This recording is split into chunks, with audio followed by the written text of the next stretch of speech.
அமிழ்தினும் ஆற்ற இனிதே தம்மக்கள் சிறுகை அளாவிய கூழ். பொருள் அமிழ்தினும் அமிழ்தத்தின் சுவையை விட ஆற்றல் மிகவும் இனிதே இனிமையானதே தம்மக்கள் நம்முடைய குழந்தை சிறுகை சிறிய கையால் அளாவிய அடையப்பட்ட கூழ் சோறு.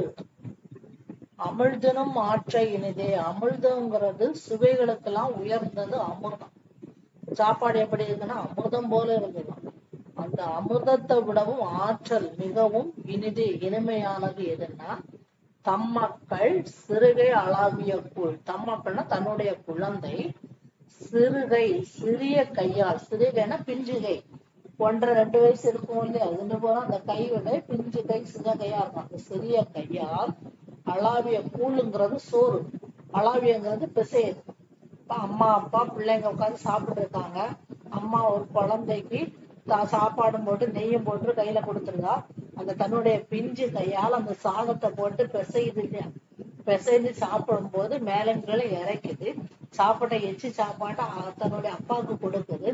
கொடுக்கும் போது அப்பா பாசத்தினால அந்த சாப்பாடை வாங்கி நல்லா இருக்குங்க. இப்ப எப்படி இருக்குன்னா அமிர்தமும் சுவையான அமிர்தத்தை விடவும் இனிமையாக இருக்குங்கிறான்.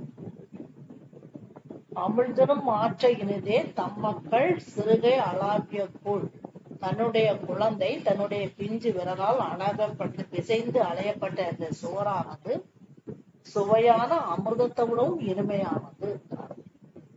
விளக்கம்: குழந்தை தன் சிறிய கையால் நெய் ஊற்றி கலந்து பிசைந்து அளாவப்பட்ட சோற்றை தான் சாப்பிட்டு தன் அப்பாவிற்கு ஊட்டும்.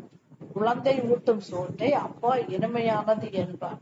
எதை விட இனிமையானதுன்னா சுவையான அமிர்தத்தின் சுவையை விட மிகவும் இனிமையானது என்பார்.